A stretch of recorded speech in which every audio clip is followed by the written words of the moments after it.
I would come to church. Sometimes I would be motivated and moved by the sermon. Didn't really feel like I had a dialogue or an ongoing relationship with Christ, and I prayed for that to change. I prayed for Him to change me, to come into my heart, to soften my heart, and I prayed that He would basically allow me to turn my life over to Him, and that He would do with me and my life what He wanted according to His will. Things changed in a way that I would have never imagined or predicted. As I started feeling this little knot right above my knee, above my left knee, kind of on my lower thigh. That went on for about 2 years of me mentioning it to various doctors at different occasions. It's not like cancer or anything, is it? And the initial reaction from one of the doctors was, no.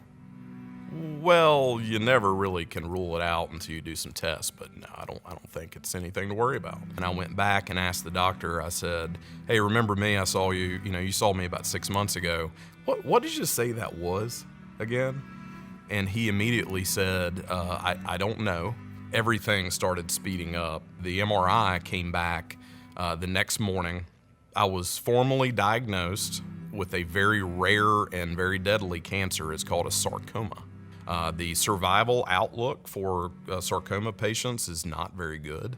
I learned that from Googling it, and I would never recommend that. I guess fast forward to the surgery removal of the tumor, and everything went well, but the results came back and they didn't get it all.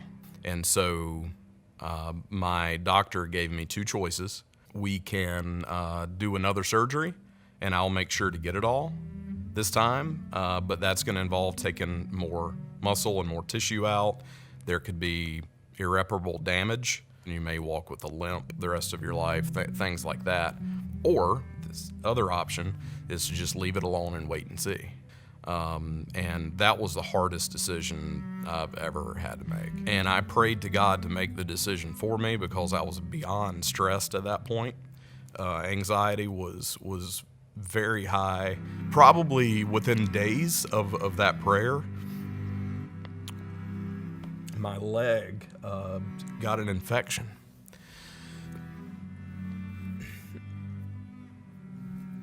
It was a surgical infection from the removal surgery.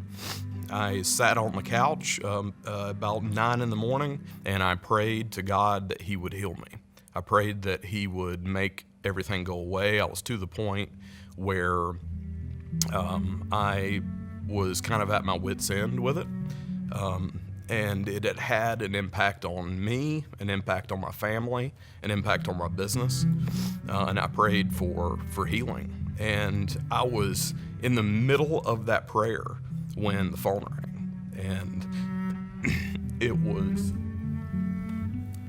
my wife calling me to let me know that the doctor called her and wants me to come in right then. We went in, met with the doctor, and the first thing he told us was that 100 years ago, there was a doctor that won the Nobel Prize for proving that particular type of infection that I have kills off that particular type of rare cancer.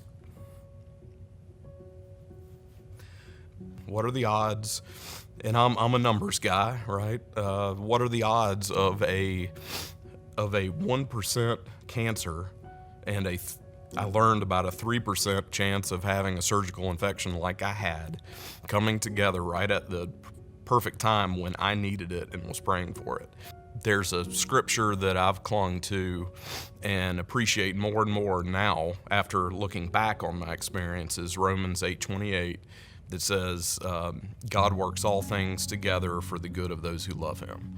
And I feel like if I wouldn't have sent the prayer up, and if He wouldn't have been with me during this cancer journey, that I wouldn't be better off and stronger in many ways. I wouldn't change it for anything, but I would have never picked it. I am about 1.5 years removed from all of this craziness, and cancer treatments and all this and surgeries. And I was very hesitant to share my story because I don't know what the future, what the future holds.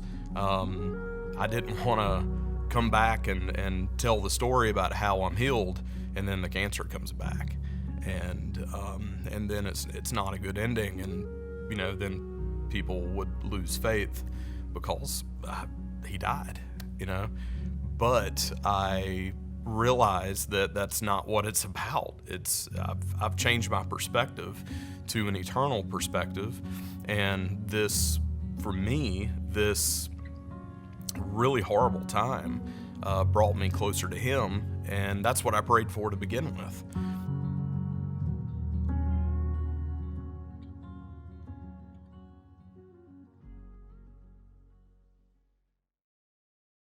Wow. Buenos días, Forest Hill. Buenos días. Servimos a un Dios poderoso, muy poderoso. Bueno, pues aprovecho para saludarles en esta hermosa mañana, dándole las gracias primero a nuestro Dios, pero también a vuestro pastor, a Jonathan, por la confianza depositada en este servidor para compartir con ustedes lo que el Señor ha puesto en mi corazón, poderles compartir en este tiempo. Pero también, como les decía al grupo anterior, también quería aprovechar la oportunidad para darle las gracias a esta iglesia. Esta iglesia lleva un lugar muy especial en nuestros corazones por la forma en que ustedes han abrazado, han amado a nuestra familia, a Yaira, a Javier, a Carolina, a Eduardo, a Gabriela, que en un momento de mucha dificultad allá en el 2017 tuvieron que tomar esta difícil decisión de venir a parar acá a Charlotte. Y ustedes han sido nuestra paz, ustedes han sido nuestra alegría, el saber que nosotros allá podemos estar tranquilos y en paz porque hay una iglesia que los está cuidando, hay una iglesia que los ama, que les ha abierto las puertas y donde han podido ejercitar sus dones, sus talentos para la gloria del Señor. Así que si usted se está preguntando cómo es eso de ser una iglesia que sirve de puente para conectar a otros a la vida dinámica en Jesús, pues eso es un ejemplo hermoso de cómo eso ha trabajado en nuestras vidas y aún a la distancia, pues ustedes son capaces de bendecir a otras familias por lo que ustedes han estado haciendo. Así que muchas gracias y dense un aplauso por eso. Awesome. Pues muy bien, hermanos. En esta mañana se nos ha encargado continuar con lo que ha sido esta hermosa serie sobre lo que es esa alegría imparable que podemos tener en esta vida dinámica con Cristo, con Jesús.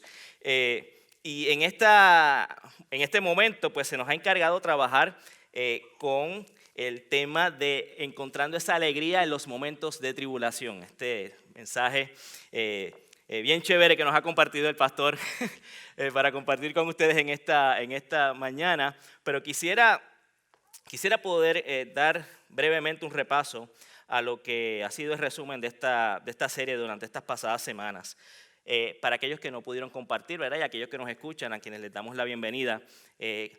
A modo de resumen, con nuestro hermano Jorge aprendimos que la alegría es el producto, es el resultado, el fruto de un plan para restaurar nuestras almas, nuestra relación con Dios y nuestro futuro, porque recordemos que sí, que Dios tiene un plan. Dios tiene un plan para restaurar nuestras vidas, para restaurar nuestras familias, para restaurar toda nuestra existencia, recordando que los planes de Dios no son para mal, sino para bien, para que tengamos un futuro y una esperanza. Más adelante el pastor Jonathan compartía con nosotros esa gran idea y nos dijo que la alegría es el producto, es el fruto del entendimiento y recibimiento del Evangelio, de la buena noticia de lo que Dios ha hecho en nosotros y por nosotros a través de Cristo. Y de lo que hizo Dios por nosotros, y ese recibimiento permite que el reino de Dios, esa cultura del reino de Dios que se traduce en amor, en paciencia, en esperanza, en perdón, habite en nuestros corazones. La pasada semana el doctor Chandler junto a nuestro hermano Roland nos lanzó un tremendo desafío y nos desafió a encontrar la alegría en una comunidad que se atreve a escuchar a Dios. Y no solamente que lo escucha porque se abrieron los cielos y una voz de lo alto nos dijo algo, sino que se atreve a escuchar a Dios en las voces de aquellos que muchos no se atreven a escuchar, en las voces de aquellos que uno podría entender o podría pensar que no tienen nada que decirnos. Y como en ese texto de ese encuentro en el capítulo 4, si mal no recuerdo, de los Hechos, cuando Pedro llega, esta joven llamada Rode, que muchos la tomaban en poco, fue la persona que pudo transmitirle a la iglesia el gozo de que Pedro había sido liberado de la cárcel, entendiendo que podemos escuchar a Dios aún en medio de cualquier circunstancia, pero a través de las voces que a veces nuestros prejuicios no nos permiten escuchar. Dejémonos sorprender por Dios, hermanos, entendiendo que es en la comunidad de fe, no fuera de la comunidad, donde podemos encontrar el gozo que nuestras almas necesitan, particularmente en el momento de la prueba, en el momento de la dificultad. Porque, hermanos, vivimos una fe que crece, sí, en una relación individual con Jesús, pero crecemos en comunidad, crecemos en la unidad del cuerpo de Cristo. Y aprender a vivir en comunidad es vital y es fundamental para lo que queremos discutir en la mañana de hoy. Porque no hay forma de poder atravesar nuestras circunstancias difíciles y de prueba si no es en el contexto de la comunidad de fe.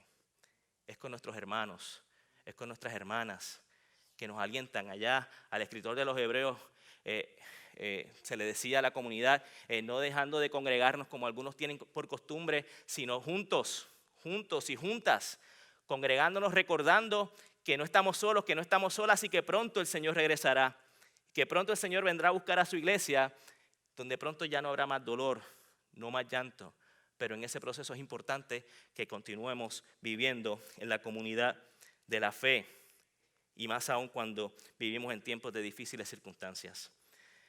Y para comenzar quería hacerte la pregunta, si sabíamos todos nosotros que la alegría ese resultado de nuestra vida dinámica en Cristo y que se manifiesta precisamente en medio de nuestros momentos más difíciles.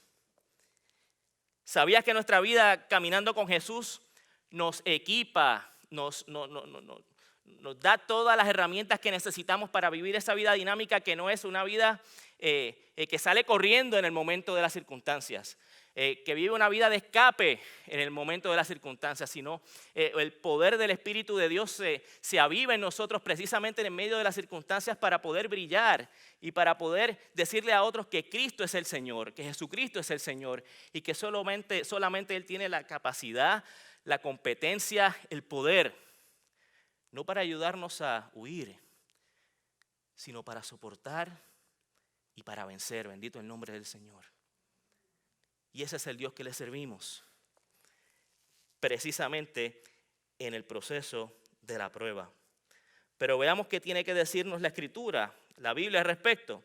Y qué tal si, honrando al autor que inspiró las Escrituras para nuestro beneficio, qué tal si estamos en pie y damos lectura a dos versos que servirán de base para la reflexión de esta mañana. Y los vamos a ver en el Evangelio de Juan, capítulo 16, verso 33. Y en la primera carta del apóstol Pedro, capítulo 4, verso 12. Y leemos a la gloria del Trino Dios. En este mundo enfrentarán aflicciones, pero anímense, yo he vencido al mundo. Luego el apóstol Pedro nos dice, queridos hermanos, no se extrañen del fuego de la prueba que están soportando como si fuera algo insólito, como si fuese algo increíble, inesperado. Se pueden sentar. Hermanos, lo primero que yo quisiera compartirles en el nombre de nuestro Señor es que si hay algo que caracteriza la vida cristiana es que no está exenta, no está libre de tribulación. Por eso es que dice el apóstol Pedro que no nos extrañemos cuando nos encontremos en diversas pruebas, en el fuego de la prueba, como si fuese algo extraño a nuestra experiencia cristiana. Aquí el apóstol Pedro está recordando lo que le dijo su Señor allá en ese verso 33, cuando les dijo que en el mundo enfrentarían aflicciones. ¿Por qué? Porque vivimos en un mundo que está quebrantado por el pecado, que está quebrantado por la realidad de que hubo una humanidad que decidió darle la espalda a Dios. Y que en ese darle la espalda a Dios y querer hacer las cosas como les daba la gana hacerlo, Existe ese rompimiento de esa armonía perfecta que existía con el ser humano y con Dios. Esa armonía perfecta que existía entre los seres humanos. Y esa armonía perfecta que existía entre los seres humanos y la creación. Así que el resultado lógico de todo ese rompimiento de armonía es lo que provoca que hoy usted y yo sí atravesemos por la enfermedad. Atravesemos por la ansiedad. Atravesemos por la incertidumbre. Atravesemos por tantas cosas que no están ajenas a lo que ha sido nuestra experiencia en los pasados meses.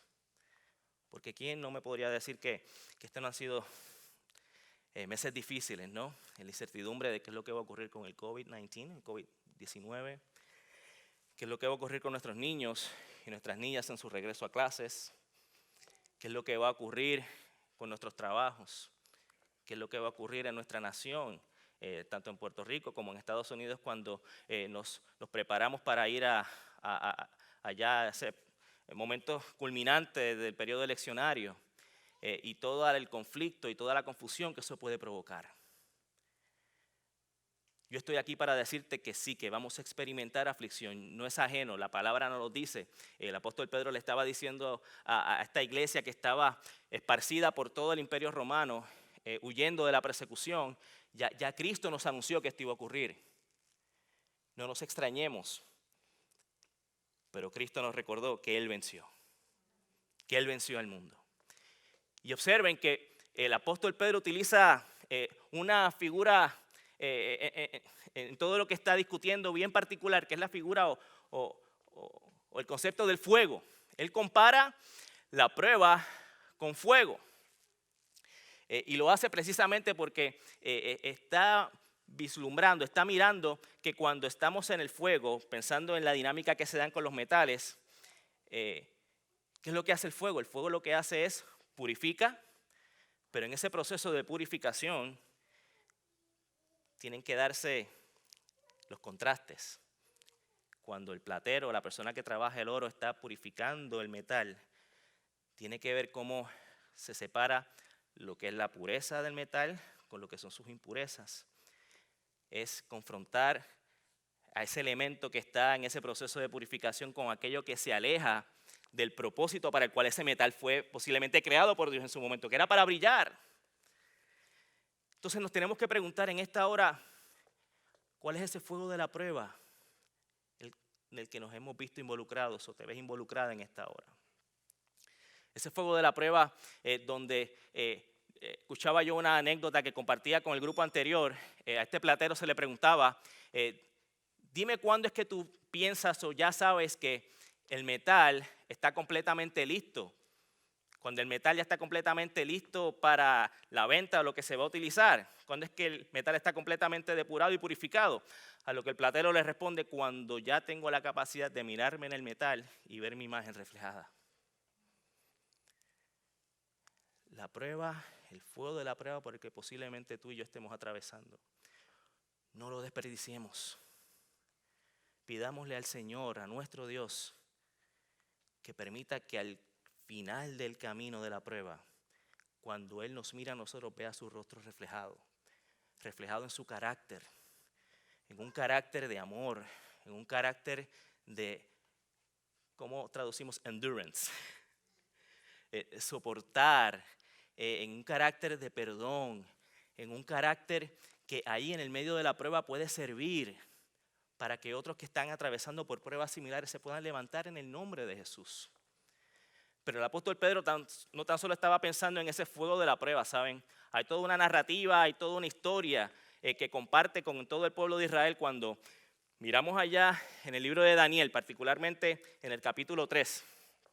Recordamos que el profeta Daniel es uno de estos jóvenes que llega deportado cuando el imperio babilónico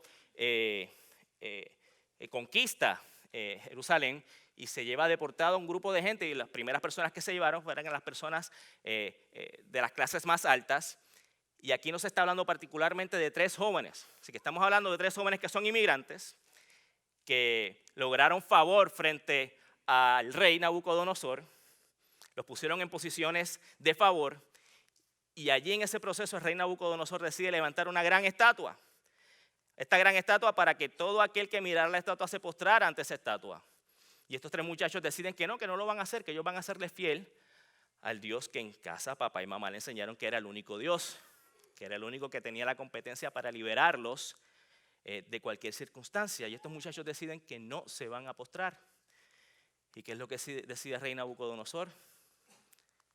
Puso un horno de fuego. Así que imagínense que ponen un horno de fuego ahí en el parking de aquí, que está bastante calientito ya. Y encima de ello dicen que lo calentó 7 veces. Y que esos muchachos decidieron mantenerse fiel a su Dios y decidieron entrar al fuego sabiendo que el Dios al que ellos le servían les iba a liberar. Y miren lo que dice en el capítulo 3, verso 25. Allí dice Nabucodonosor, allí en el fuego veo a 4 hombres sin ataduras, eran 3, Nabucodonosor ve 4, y sin daño alguno, y el cuarto tiene la apariencia de un dios. Observen que comienza diciendo allí en el fuego, no dice al lado del fuego, no dice detrás del horno. Allí no estaba Dios esperando a que ellos se quemaran para entonces hacer algo, sino que allí en el mismo medio del fuego de la prueba, allí los acompañó el Señor. Y yo no sé cuál es el fuego de la prueba que tú estás atravesando en esta hora. Si tiene que ver con tu trabajo, si tiene que ver con tu casa, si tiene que ver con algo que está ocurriendo con tu salud. Yo te quiero decir que el mismo Dios que acompañó a estos muchachos te va a acompañar a ti, no detrás del hospital, no fuera del hospital, no fuera de tu lugar de trabajo, sino allí en el mismo fuego de la prueba es que el Señor te va a acompañar para formarte, para restaurarte, para levantarte y para que des testimonio a otros de lo que Él pueda hacer con ellos y con los que te rodean. Bendito el nombre del Señor. Allí en el medio de la prueba el Señor les acompañó. Allí en medio del fuego el Señor estuvo con ellos. El profeta Isaías decía, cuando cruces las aguas, yo estaré contigo. Cuando cruces los ríos, no te cubrirán las aguas. Cuando camines por el fuego, no te quemarás, ni te abrazarán las llamas. Así que, hermanos, no te sorprendas por la tribulación que podemos estar atravesando.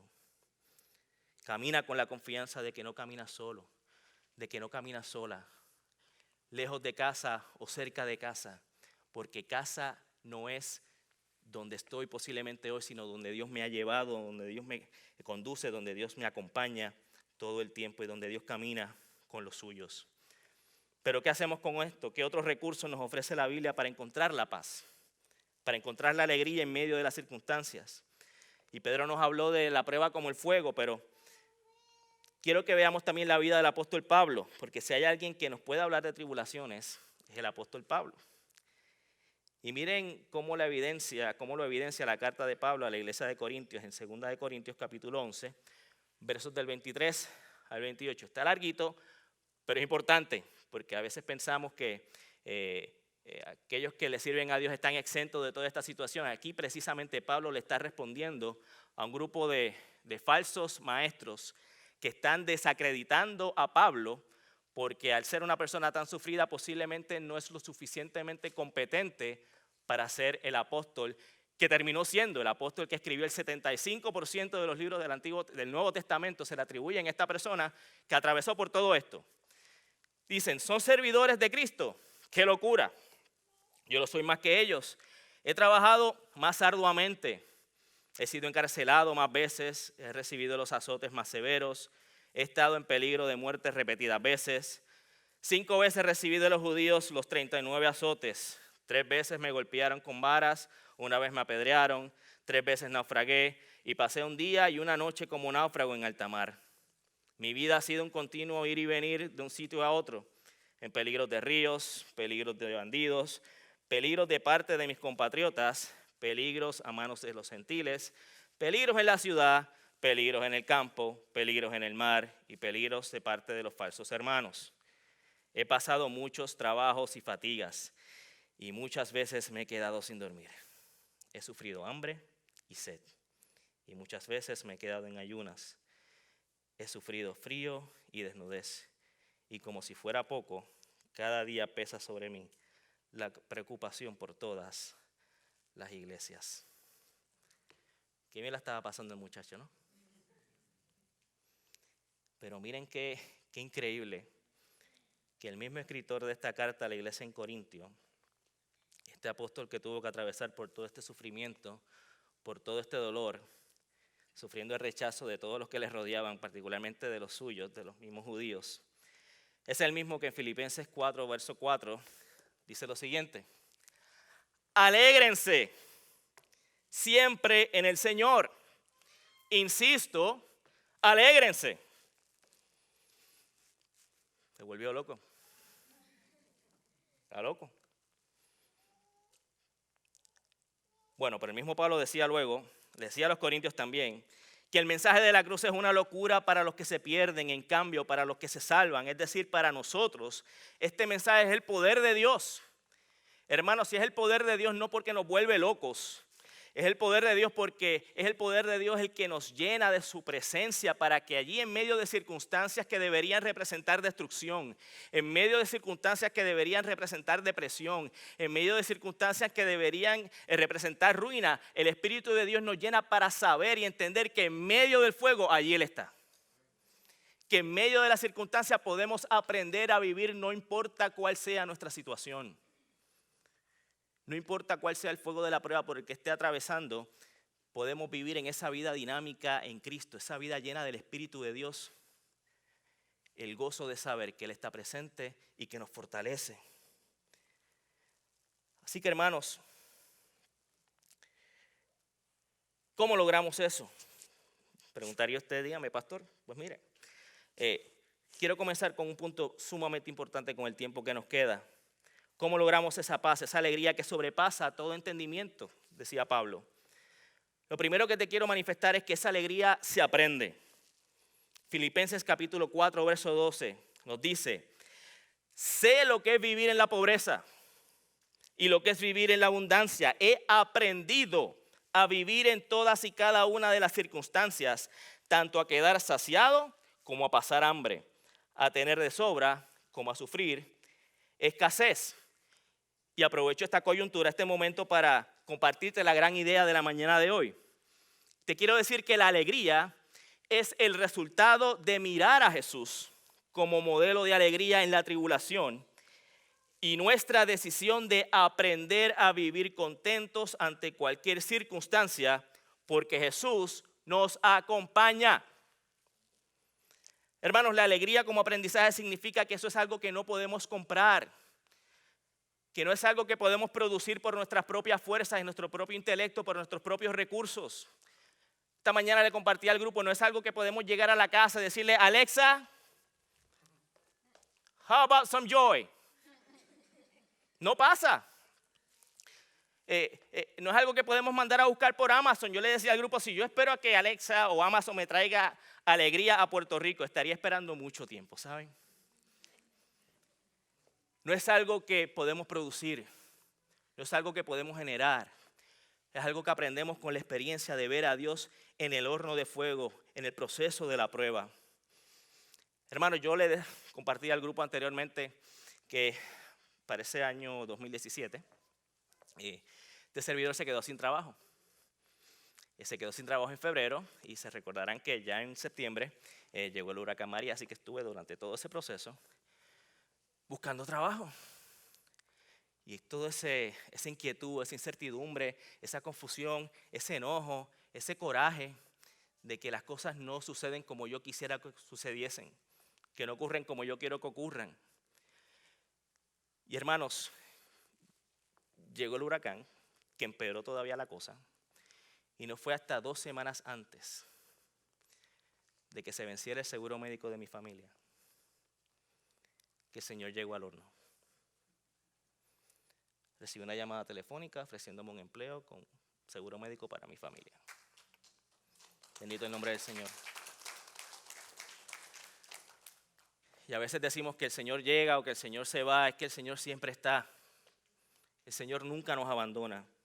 Y hermano, es que la única forma de saber que Dios es lo único que tú necesitas es cuando compruebas en tu proceso que Dios es lo único que tienes.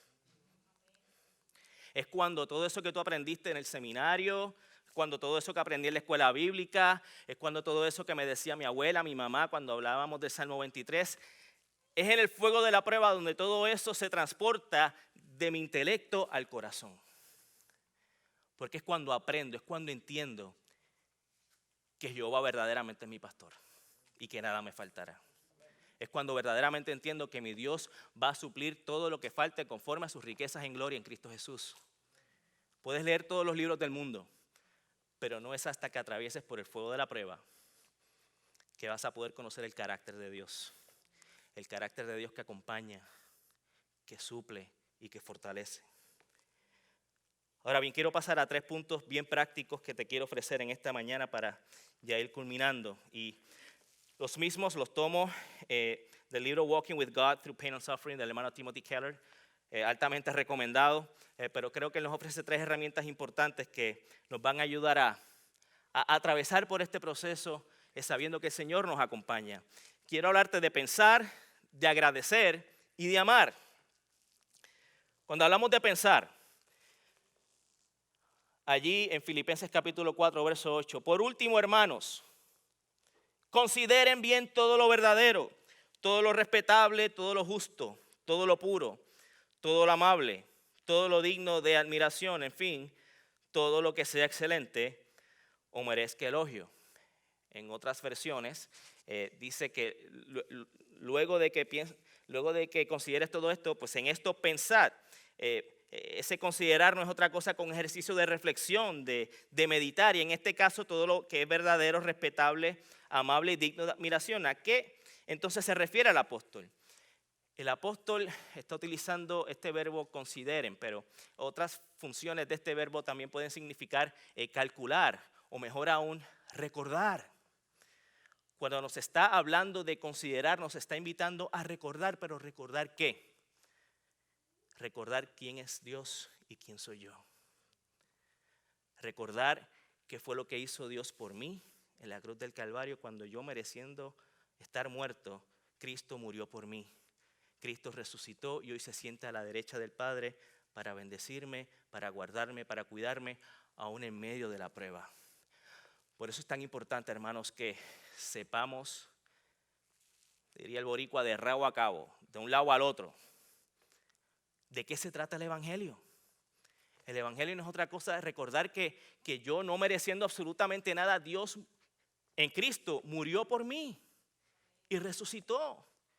Y tengo todo lo que necesito gracias a que Él sufrió el sufrimiento que yo merecía para ya obtener el acceso al Padre y estar todos los días en la afirmación de que Él me acompaña con su Espíritu Santo para consolarme, para restaurarme, para recordarme todos los días aquellas palabras que el Señor decía de que estaría con nosotros todos los días hasta el fin del mundo. Así que el Evangelio de Jesucristo no es como nos diría quizás la cultura o la psicología popular, de que pienses menos, de que vacíes tus pensamientos de cosas negativas. No, en el Evangelio no es pensar menos, es pensar más. Es pensar más en quién es Dios y en quién soy yo y qué es lo que Él puede hacer por mí. Dice el apóstol Pedro en capítulo 5, la primera carta de Pedro 5, 6 y 7, humíllense pues bajo la poderosa mano de Dios para que Él os exalte a su debido tiempo. Depositen en Él toda ansiedad porque Él cuida de ustedes. Este llamado a humillarnos no es la humillación de la vergüenza de ser aplastados por una persona que no nos ama, que nos desprecia. La humillación de la que él habla el apóstol Pedro es esa humillación que se traduce en asombro de que el Rey del universo es mi papá, de que el Rey del universo tiene cuidado de mí, de que el Rey del universo está interesado en mi bienestar. Y precisamente en ese pensamiento, anclado en esa realidad, yo puedo ir en oración, en tranquilidad, porque yo sé que lo que sea que venga es por mi bien. Él lo va a convertir para algo que me beneficie. Por eso es que leíamos que a los que aman a Dios todas las cosas ayudan a bien. No porque todo lo que llegue nos va a agradar, sino porque Dios se va a encargar de que sea lo que nos ocurra, estando anclados en la presencia de Cristo, funcione para transformar nuestros corazones, funcione para transformar nuestras vidas, pero tenemos que seguir anclados en Él. Así que no solamente pensamos, sino que también agradecemos. Observemos lo que dice el texto de Filipenses, ahí en el verso 6. No se inquieten por nada, en otras traducciones, por nada estéis afanosos, más bien en toda ocasión. ¿En qué ocasión, pastor? En toda ocasión, con oración y ruego, presenten sus peticiones a Dios y denle gracias. Y ahora sí que Pablo se volvió loco. Espérate. O sea, nos invita a no estar ansiosos por nada y darle gracias a Dios antes de que Dios responda a nuestra oración. Y hermanos, la razón es la siguiente: vamos a poder vencer la ansiedad cuando, haciendo nuestra petición delante de Dios, lo hacemos convencidos de que Él tiene nuestra historia y nuestra vida en sus manos. Y si Él tiene nuestra historia y nuestra vida en sus manos, come what may, venga lo que venga, yo estoy en los planes de Dios. Él tiene un plan para mí que es perfecto, un plan de bien, un plan que no es de mal, para que tenga un futuro y para que tenga una esperanza. Así que puedo ir agradecido delante de Él. Así que, hermanos, esto no significa que todo lo que nos ocurre nos va a gustar, pero podemos descansar en la confianza de que Él nos ama, de que podemos descansar en nuestra perspectiva, que es limitada. Sabemos que tenemos un Dios que tiene una perspectiva eterna.